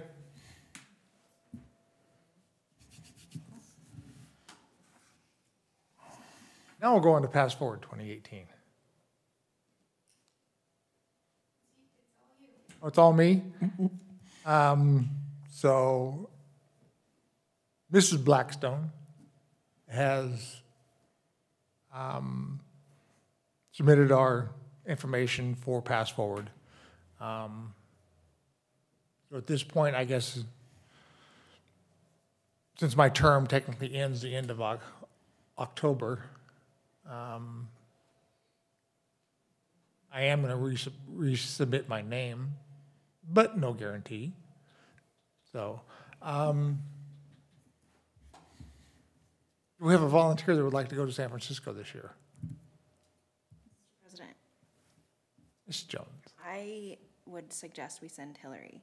Training can we not do that? I'm not available. Wah, wah, wah. Her money would come out of the city. Well, we could designate, I know, so training has been cut and travel has definitely been cut. I like the idea of us participating in one hand, and then I sort of struggle with city employees not being able to travel to train, and they're the continuity, and they're the ones that can actually really implement some of these programs. And so I like the idea of the expenditure. Part of me wants it to be an employee who's going to have the authority to potentially impact programs on a larger level than we have. It's a good networking opportunity. It's a good learning opportunity. Every time that we go, we come back and we think, oh man, it'd be so great to implement whatever. But we really need the employee support to do that. So I don't know if Hillary's out. I don't know if that's something CJ would want to do, or maybe I'm completely off the rails here, but there's a value we have to place on training our staff, especially the staff that are supporting us, and they're doing it 40 hours a week in the trenches. And I would like to see history become a priority to our full-time employees in that capacity. Mr. Neri has a question or a statement. Mr. President, members of the commission, so maybe to make some clarity, so there were no changes to the training budgets, nor were there changes to travel. What the council discussed was long-term policies and visions in regards to that. But I will say on the other side of that, majority of training budgets for departments, and I don't know about the clerks specifically, but most of the departments are geared towards training, towards the functions and job responsibilities of the individual employees, which most of the time does not include the commissions. So I would agree with Commissioner Jones that if that's a desire of the commission to help support that for the departments, because again, for example, in my department, we have training dollars that go towards continuing legal education training, but not for this commission support, for example. So in the past, when I have done any training for the commission, I have enough flexibility in my budget that I could absorb it in my budget for me to attend the training, but oftentimes other departments don't. So I just wanted to make sure it's clear there was no change in the training in this current fiscal year budgets, but most of the departments have not geared budgets towards commission support. So, and for some of our commissions like this one, arts and such, oftentimes that would be a value to provide that opportunity from the commissions to make sure that the support this commission needs, whether it's from a commissioner or a staff member, is getting done.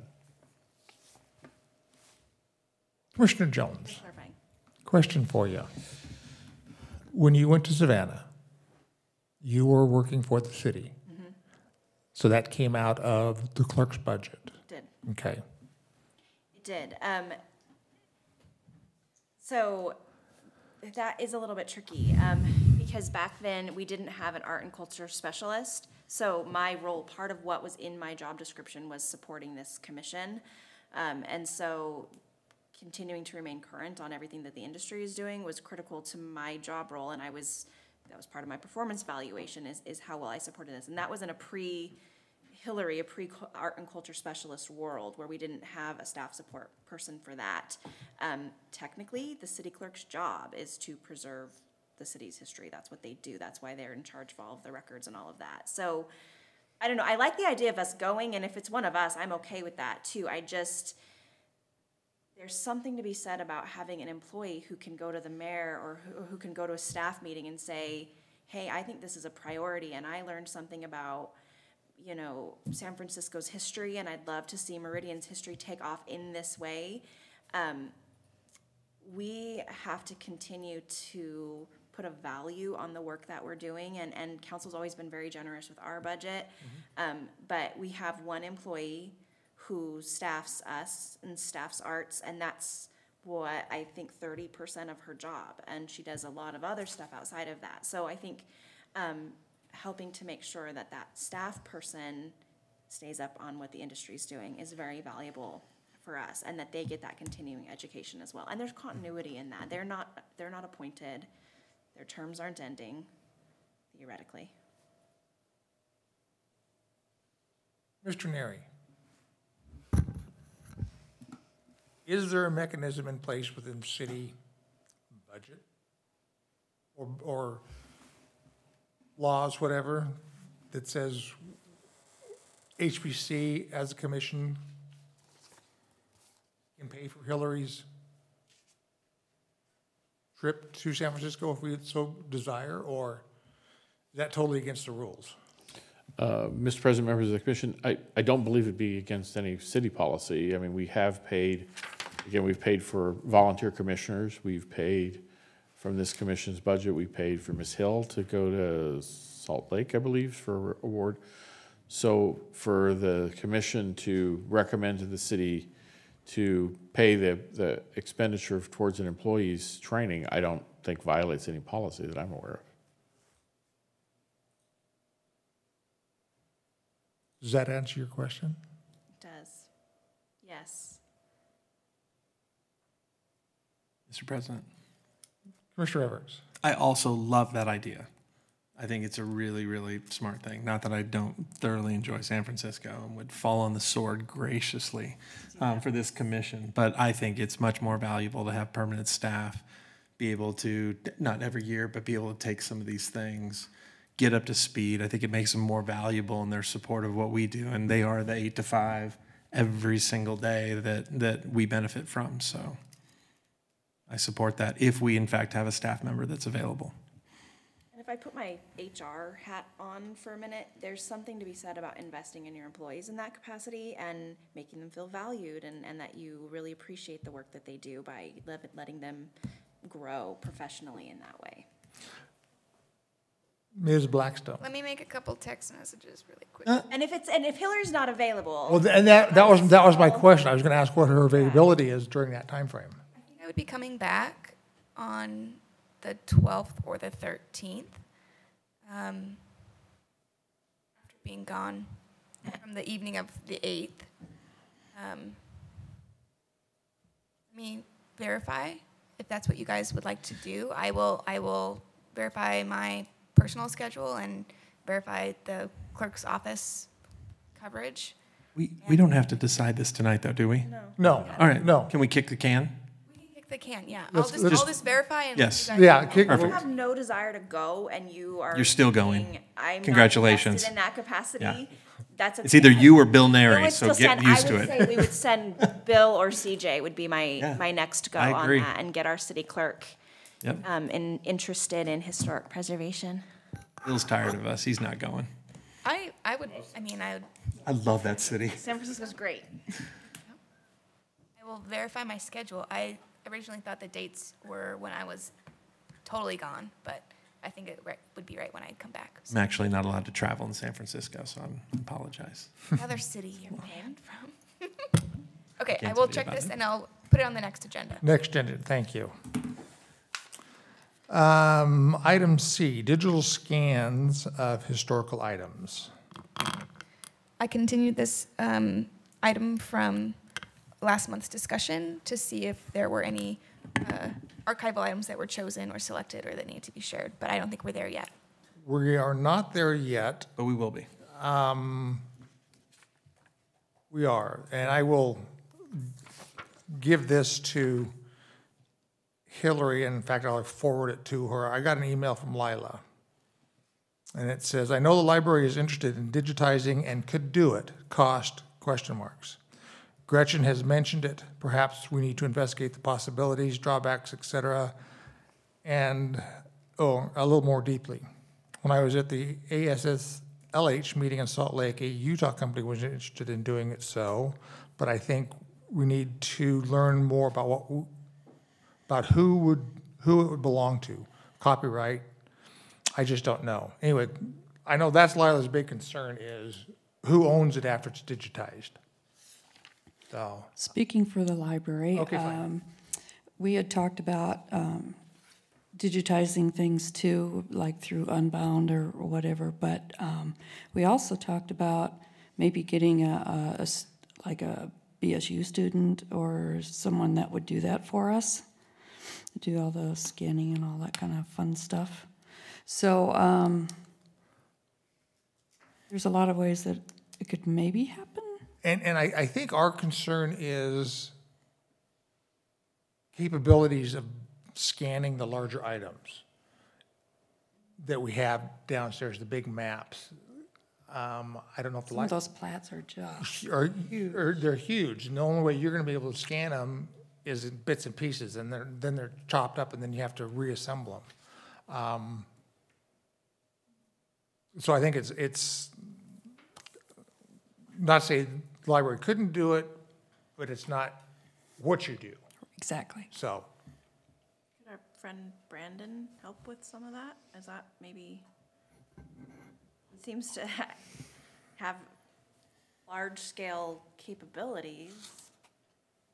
We had a plat scanner in the clerk's office at one point, but the quality of it wasn't great. I mean, it worked if you were trying to have the ability to make something electronic so that you could attach it to an application or Correct. something, but as far as an image that we would want to put on the internet or link to an app or whatever, it wasn't at that quality. But that was, I mean, obviously technology improves and equipment improves and that kind of thing, so I don't know if that's something like modern printers does, and maybe it's worth the ask. Well, Mr. President, we got quotes for the scanning and restoration. I thought we talked about Plats. last meeting, going down there, selecting some items, getting it done. I think Lila's concern is who owns it. that's her concern. Like, I think the mechanics of how we get scanned, I think we can get that done and vote on it and allocate resources. And maybe we need to have a motion just to not to exceed for the next 30 days to do some, because I thought we were going to pick some items, do a pilot run with a couple of them, like the restoration thing. So I think we should do that. But the bigger question before us, I guess, as a commission is then who owns those things? And I think Lila's big thing is sort of just wanting to maintain some control. But I don't know. Am I misstating it? No, that just clicked though. So she currently is the owner, not her, right? The Historical Society is the owner of the actual plat. So if the city pays to digitize the image, does then the city own the image versus, that's a really good question, the Historical Society? But aren't we here to support the Historical Society? We really, yeah, we are. So I mean, it could be a donation back to them. We're always so careful because of public record requests and what information the city wants to own. Yeah. And that's when it Lila's comes to the concern. Yeah. historical stuff, because if we own it, then people can do a records request it, request, yeah. and then we have to have staff to pull that and become archivists, which is another thing we've been really careful about. Another That's- one of Lila's concerns too is that control over how it's shared and when it's shared and who's seeing it. She, I think, is worried about things just being taken out of context or used in a way that she wouldn't want them to be used. So I think that's why the Historical Society also wants to maintain some control or ownership of some of those things. Can we scan it and then donate it? I mean, is there some way to create an agreement that that's what we're doing so that it's really clear that she's, or that the society's still the owner of the image? Is that a thing? I don't. That we're So if donating the city services? pays to scan an image, that, or does the city pays to scan a plat that the Historical Society owns? Who owns the final image? Is that the city or is that the society? You know, so who pays for it isn't really an issue. Not an issue. So if it's the Historical Society's thing and all we're doing is facilitating it getting copied, so they sent it to modern printers and the city paid the bill. We don't own anything. Okay. Okay. That's not an issue. Then we just have to ask permission from Historical Society, say, we have this plat, we would like to do yada, yada, yada, and get their permission to post it, whatever. Perfect. So we've already approved We did that. $350. Yep. So let's just get to work Let's just do it. And be respectful of. and be respectful. Lila's wishes. And just make sure Lila knows that, hey, we're providing you some scanning services, and then we want to stay engaged with you. Because I do think that, like, if we want to include it in maybe the stuff we're doing with Brandon, like, I want to show her, like, we're being respectful. Here's what we intend to do, and yeah, What is your schedule for next Wednesday? I'm good. If you're asking, you're El Presidente. You are Fidel, I am Raul. Okay. After, What do you say, El Commandant? after the meeting, let's just get a schedule together. ¿Cómo está usted? Okay. Mr. Bien. President. Before you went on to the next item, Mr. President, could we back up to the pass forward? I looked it up online, and it appears that we're in a current period for early bird registration that expires on September 14th, so prior to your next meeting. Then the next one after that is registration through mid-November, and it's an additional $100. So if the commission were to authorize a not-to-exceed amount right now, I don't know if we're a forum member or a non-forum member. Do you know, Hillary? Bill, we are non-form members, but I already registered because Oh, that was okay. approved in the last meeting. Okay, And just they wanted to said make I sure could we change the name if I need to change the name. Great. I just didn't want to lose the price, so. Actually, it's going to save time because she doesn't have to change the name. Yeah, she doesn't have to change the name. Congratulations. It's all about you. I didn't mean to seem negative there. I'm not negative. I was trying to see on Brandon Hull's things, I remember seeing somewhere one of the images was cited to say from the Library of Congress. So that's something that you could do for Lila, is cite and say, like, this is from the Meridian Historical Society's collection. And I do know that there's ways to protect these images from, like, being, like, harvested out of the That's my website. Right. Like, you can Yeah. protect them from being copied out of there. So we're good. Do that. Yeah. Yeah, we're good. Okay. Golden. Reports, upcoming city 125th anniversary. The report on your guys' report, We were awesome. council. Yeah, we did all right. We did our For thing. a bunch of hacks, we We were do what we okay. do. So, That city council briefing went a lot better than my last one. yeah. I felt like, wish I would have flip-flopped those. Too soon? No. Yeah, I think it was great. We had some great publicity on that. So thanks, city, Hillary, for Yes. posting those photos. Turned out great. Yep. Thank you. Thank you. You made us look good. I mean, we look good, but Better. you made us look better. Lila said that was the first time that she's ever presented to city council. Really? She was amazing. That actually might be true.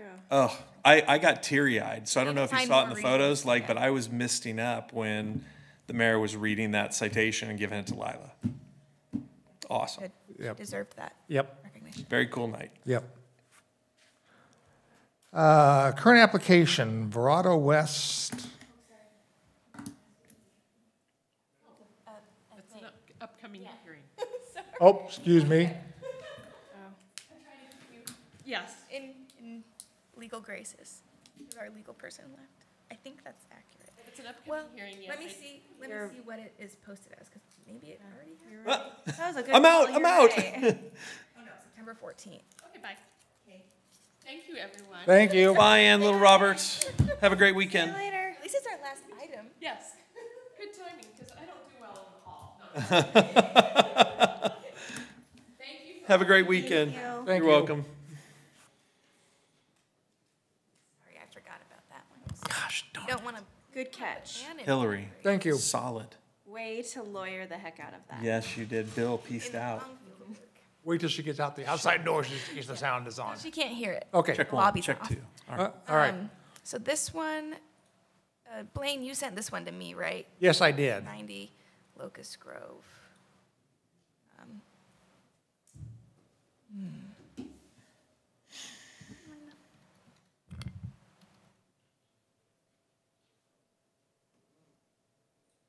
Was it too soon to make that comment? No, it was completely appropriate. Right? I felt like it was too. Yeah. So ornery. I can't help This myself. site is listed on our inventory list from the Historic Sites Index or whatever. And I think these structures here are the ones that we were concerned. This is one of the sites I didn't get to. I didn't Yeah. get to Locust Grove. We got to get these. But I only noticed this because of the notification. Yeah. Good call. Yeah, we got to That's get good, these. because it's got, looks like a, maybe a barn there? Yeah, A barn, multiple. the old multiple farmhouse structures. is Yep. cool. Yep. Got to get Because that would these. be multiple structures we could, Yeah, let's just make sure this is on the target list, like for immediate. Right. Yeah, absolutely. immediate. Is the $2,000 motion we had before, that should cover it, right? Yeah, I should cover Oh, it. yeah. Yeah, and yeah. Because even And- if they're $100 a piece, we only had the 13, and if they have additional photos, Okay, we'll still be good. yeah. Oh, that's sad. Can we break into buildings? No. You could. No, I'm asking a serious question. If the developer owns this, Can we go? and we're the Historic Preservation Commission, like, can we get permission from them? Like, I just am really curious about what's on the inside to, like, for picture's sake. I wouldn't call that breaking in if we have permission from the I like the word property breaking owner. in. That's just the way I verb. I can figure out who the developer is and get their contact information and ask if, what the condition of the interior of the house is. Perfect. That'd be great to get some stills and stuff inside there. Be really great. I drive by there. every I day. drive by, It I makes used to me live on sad. Locust Grove and Yeah. McMillan, and I would drive by all the time. Yeah, everybody Gonzo. knows right where it is. Everybody hates a developer. They all need to stop. The plan looks nice, though, the develop, yeah, this is good. Too soon? All right, sorry. Still not too soon there. Nope. But what they're doing looks nice. I mean, Oh, yeah, what is it? it's the duplex is like, it's R15, Oh, I love it. so it's gonna be good for that. Oh, corner. it's gonna be great for that corner. That's they're- super. Oh, Yeah. and they're having a fenced-in dog park on the Girl. site there. Girl, that is so great. Yeah. Okay, It's- cool. So it's a good, the development's good. It will be sad to see the property go, but Right. Okay, the development's cool. make it happen, Captain. All right. So Like it's I on said, the list. and like I said, we can't save stuff, but we can at least, we're gonna document it. That's the best we can do. Yeah, and maybe if we are reaching out to the developer, maybe they're gonna, if they're putting up a playground and there's a common area, maybe we could put a sign. One of those, you know what I mean? Right. You know, with, Placard. thank you. Yeah. Some photos. That is what Ada County suggested for the Harry Warwick barn. So that's the developer for that site ended up getting history basically from the original property owner's son. And that is what they're doing with it. They're including it in a common area and having information about the site. Nice. Love to see that here. And I think I've got some information from Lila, and I have not had a chance to forward it on to you, because I asked her if she knew who the owner was. Yes. Right. So she thinks it was a Yost, That would be probably correct so, out in that, yeah. And that's not an expensive thing to do. I know that we've done historic plaques for both the Heritage Building and the Vault, and it's hundreds of dollars to get a bronze plaque with a image carved in and any words you want to put on it, so, Or you could do something even like the fossil type sign that we have out here for the walking tour. yep. yeah. That might be And cool. as a developer, I can tell you, like, I want those things. Like, I think if we were to come to them and they would pay for it. Right. Like, we're not talking about something we would have to finance. It's No. like, we'll bring the Right. story, this is how we've done it in the past, maybe even something that's kind of, maybe even branded HPC with our new logo that we haven't approved, and like, a format that we could start getting consistent, where that's a value proposition we offer to developers, that will give you the history and a design of something that, would you, if we provide that, would you be willing to, we could actually get them priced for them. Like, here's how much a little monument would be, plaque, whatever. So, all right. They already have, since they're already building a nice common area into it with a playground and stuff, that's It's an easy. easy ad. Right. Put it right here. There. Yep. Absolutely. Awesome. We'll contact the, who will I contact? I will contact Devco, Devco through whoever their project Click on manager page 3 is. for me. Sorry, what? Will you click on page 3? Don't do it. I'm sorry, no, Don't click on 3. yeah, who's Devco? Or go back to, oh, Batman, that doesn't work. What do you want? Yeah, that one. Will you scroll down for me? Who's the? Anya is who I'm gonna Oh, it's talk to. Conger. Brinegar. Okay, yeah. You know that? I would bet you money they'll be on board. Okay. Lauren, right there. She said call her. Lauren? Look, I have the phone number right here. Hey, let's call them right now during our meeting. Can we do that and pipe them in? Let's not. No? All right. spoil sport. And good catch. We very rarely do we have one come in front of us that has structures on it. Right. It's nice not to have an awesome. irrigation ditch to look at. It's Yeah. We're activated. awesome. Good work. And did we set a record tonight for money obligated by this commission? Hey-o! Sorry. Yeah. That's on the record. Definitely. Too soon? Okay, good. So, Alrighty. for our next meeting, can we make sure we have the logo conversation? Yes. Because if I'm gonna finish Yeah. some deliverables by the end of September, I'm gonna need a logo to put Yeah. on. Raul. Yes, that's Raul. So yes, light a fire under me, Blackstone. I'll get it done. Raul. I'll make it happen, That I Captain. couldn't stick something There are- up later, but Yeah, there are also, so not every commission has a logo. Ours will. There are two Ours will. with a logo. But like Only the our- cool ones do. Yeah, only cool ones do. All right, I'll just stop. Just light a fire under me. I'm going to meet with Bryce tomorrow. I'll get that done and to you, and we'll decide on one next meeting. I already have all the notes and everything, so it'll go quick. Underlined force Josh twice. Force Josh, motivate Raul. Motivate's a nice way to. Thank you. I keep expecting to see it on an agenda. Like, I know that Hillary's like wanting to poke the bear. I've been pleasantly surprised it hasn't shown up, but you've been a little busy though. I have been a little busy. Thank you. I move we adjourn. Second. Next meeting is Thursday, September 27th Ooh. at 4:30, Mr. Johnston. Be here on time. Usually it's me that's late, so thank you. We have our next student by then, do we know? Should. The advertisement went out. I think it was yesterday. Youth Commissioner, a junior? We gonna get a 2-year person? I don't know. I like getting juniors. I like juniors too. Did I hear a Can't, motion? can we email Hey. Mayor Tammy and ask for a junior? Hey.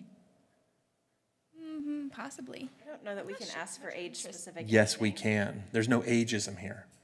Look at Blaine. AG. It might be. Look at Blaine. Your lawyer left, so retired. I don't know about that. I heard a motion for adjournment. I'd like to second that. Motion by Commissioner Jones, second by Commissioner Everts. For adjournment, all those in favor say aye. Hi. Opposed, hearing none, motion carries. This is the greatest commission ever, That's a good one. right? That's a good one. It's fun.